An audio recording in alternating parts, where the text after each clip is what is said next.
Michael Lemberger was 74 years old when he passed away last June at the hospice house here in Ottumwa. The famed photographer, artist, and historian spent a lifetime building the Lemberger collection, a well-documented and archived stockpile of more than 1.5 million images. In this 5-part series, we examine Michael's life, his collection, and his legacy. On April 24th, what's been described as the largest and best documented photo collection in the world will be donated to the University of Iowa and Northern Iowa.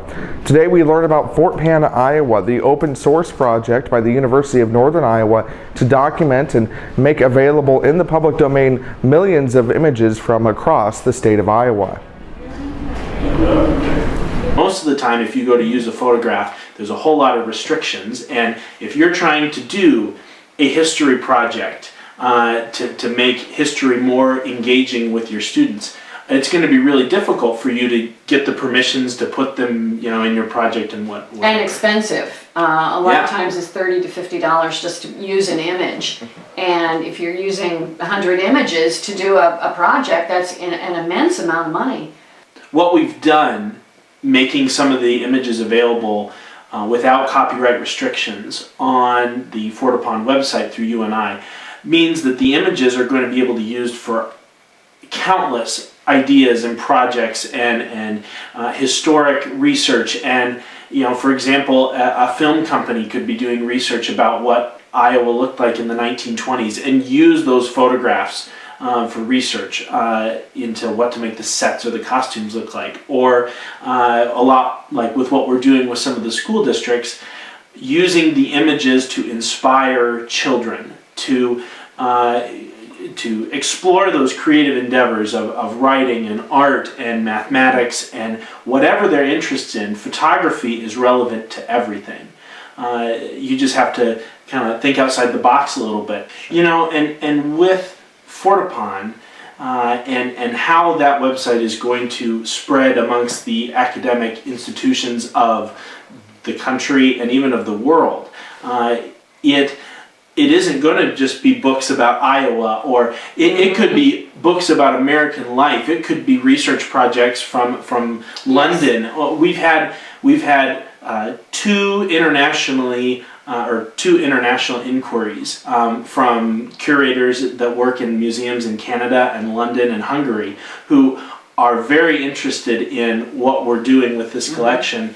And really, Michael's work is going to spread across the world with this collaboration, and with what our kids are exploring, the ideas that our teachers and our educators and our local leaders are exploring with this is going to be a model for what other communities and museums and researchers do all across the world.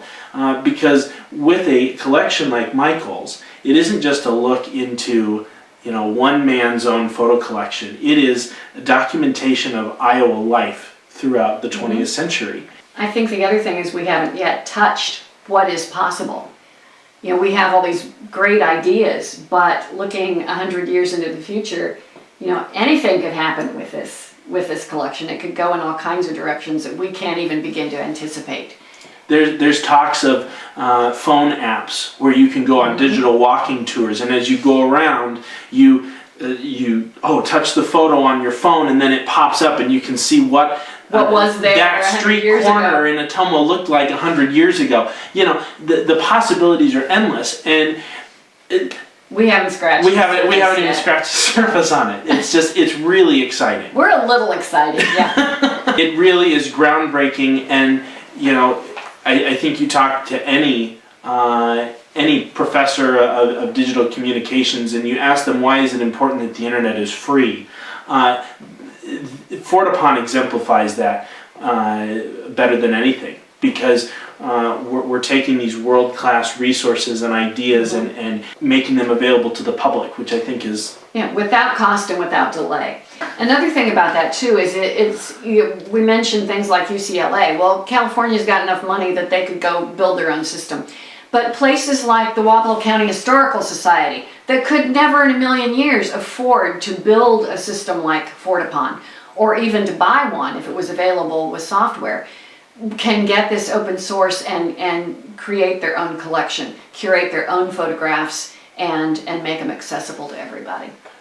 Leanne Lemberger and Isaac Campbell would like to invite the community out to the official donation ceremony to be held on April 24th from 4 until 6 in the afternoon at the Bridgeview Center in downtown Ottumwa.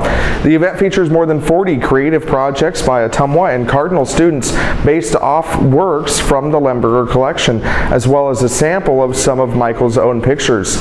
Speakers include Congressman Dave Loebsack and representatives from the universities of Iowa and Northern Iowa. Come out on April 24th and learn more about Ottumwa's history and be part of ensuring that history is never forgotten. For Ottumwa Radio News, I'm Nick Davis.